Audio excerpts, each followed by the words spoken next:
Dalam nama Bapa, Putra, dan Roh Kudus. Amin. Shalom Bapak Ibu, saudara-saudari yang terkasih dalam Kristus. Hari ini renungan kita ambil dari Injil Matius bab 6 ayat 7 sampai dengan 15. Renungan kita kali ini diberi judul Tuhan ajarilah kami berdoa. Bapak Ibu saudara-saudari yang terkasih, saya punya pengalaman kecil tentang doa. Sekitar tahun 2010 atau 2011, suatu ketika saya diminta oleh panitia acara peletakan batu pertama pembangunan sebuah asrama, saya diminta untuk membawakan doa. Lalu saya mengiyakan dan saya memimpin doa tersebut. Kebetulan waktu itu membawakan doa pembukaan. Nah, begitu berlangsung acara itu, dan setelah selesai diadakan acara ramah tamah. Lalu saya agak terkejut ketika mendengar salah seorang panitia berkata kepada seorang suster yang lain. Dia mengatakan, "Suster, dalam hal doa seringkali kita kalah dengan agama-agama lain ya," dia katakan begitu. Kalau orang-orang agama lain berdoa, biasanya kata-katanya bagus-bagus dan doanya juga panjang. Tidak seperti doa kita tadi misalnya. Singkat sekali dan kata-katanya sederhana. Mendengar itu saya memang agak merasa minder juga. Saya pikir, wah, berarti doa saya tadi dianggap kurang bagus. Saya sempat juga merenung dengan mendengarkan respon tersebut. Bagaimana ya saya harus berdoa? Saya pikir waktu itu. Kebetulan saya bukan orang yang dapat mengungkapkan isi hati dan pikiran saya dengan kata-kata yang bagus-bagus dan panjang-panjang. Saya biasanya orang yang spontan mengatakan apa yang ada dalam hati dan pikiran saya. Namun meskipun demikian, saya tidak sampai merasa bersalah atau gelisah. Karena saya sangat sadar apa yang saya bawakan itu adalah doa. Saya mengungkapkan dengan sepenuh hati kepada Tuhan apa yang ada dalam hati saya sesuai dengan kebutuhan pada saat acara itu.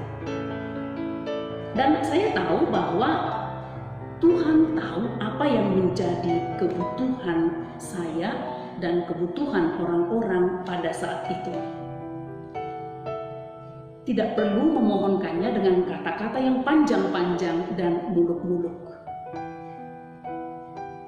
Tetapi setelah itu saya berpikir juga, bagaimana ya pemahaman kami tentang doa?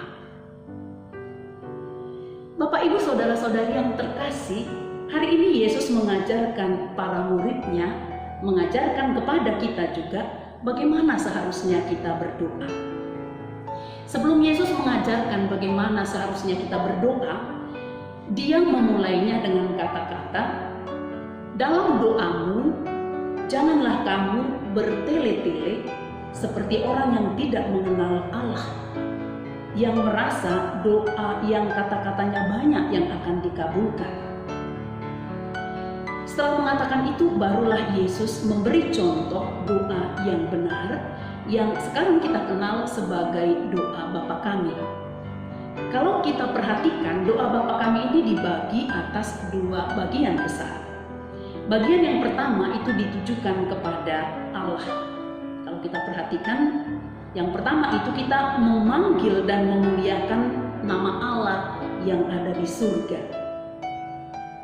Setelah itu kita memohonkan agar kerajaan Allah datang di tengah-tengah kita. Dan setelah itu kita membiarkan supaya kehendaknya yang terjadi di dunia ini seperti kehendaknya di surga. Itulah bagian pertama dari doa Bapa Kami. Kita berdoa dengan menunjukkan doa itu kepada Bapa. Lalu bagian kedua ditujukan untuk diri kita. Dimulai dengan berilah kami rezeki pada hari ini. Atau kalau dalam bacaan kitab suci dikatakan, berilah kami makanan kami yang secukupnya. Kita lihat, Yesus mengajarkan supaya kita meminta rezeki yang secukupnya untuk hari ini. Bukan rezeki untuk besok, bukan rezeki untuk lusa, bukan rezeki untuk minggu depan, bulan depan, tahun depan, dan seterusnya. Yesus mengajarkan kepada kita untuk meminta rezeki secukupnya, bukan rezeki yang berlebih. Kemudian bagian yang kedua ini juga dilanjutkan dengan kebutuhan kita akan pengampunan. Dengan ini kita diingatkan bahwa kita manusia lemah yang selalu jatuh ke dalam dosa. Maka kita terus-menerus membutuhkan pengampunan. Sekaligus juga kita harus siap juga untuk mengampuni sesama. Lalu setelah itu, kita memohonkan juga keselamatan bagi jiwa kita.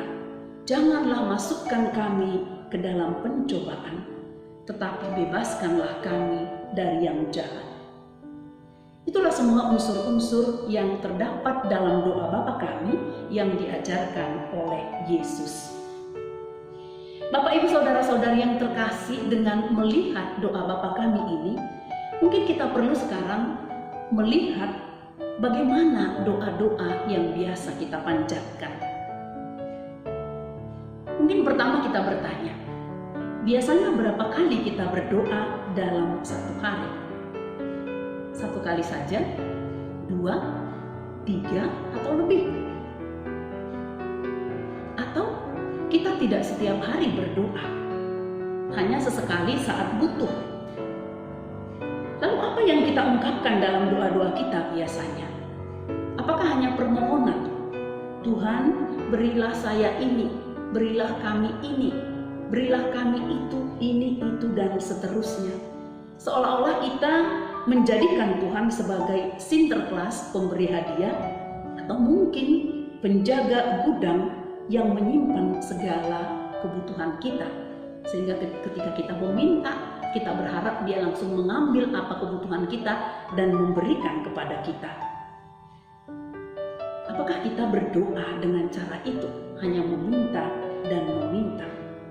Atau apakah kita meminta Tuhan untuk melakukan ini, melakukan itu, atau jangan lakukan ini, jangan lakukan itu kepada kami? Itukah yang kita minta? Atau bagaimana kita berdoa biasanya? Apakah kita melibatkan seluruh hati, pikiran, dan jiwa kita? Hal-hal ini mungkin perlu kita pertanyakan dalam diri kita terkait dengan doa-doa yang biasa kita panjatkan kepada Tuhan. Kita mungkin perlu, setelah mendengarkan doa Bapa kami ini, kita perlu memahami ulang apa arti doa bagi kita. Sembari kita memohon kepada Tuhan supaya kita tetap diajari untuk berdoa. Semoga doa Bapa kami ini senantiasa dapat kita jadikan sebagai contoh bagi doa-doa kita. Dan semoga juga dengan masa prapaskah yang sekarang kita jalani, kita juga menjadikan masa ini sebagai saat untuk memperbanyak frekuensi dan tentu saja kualitas doa-doa kita. Semoga dengan demikian kita semakin dekat kepada Tuhan dan iman kita semakin diteguhkan. Amin. Dalam nama Bapa dan Putra dan Roh Kudus. Amin.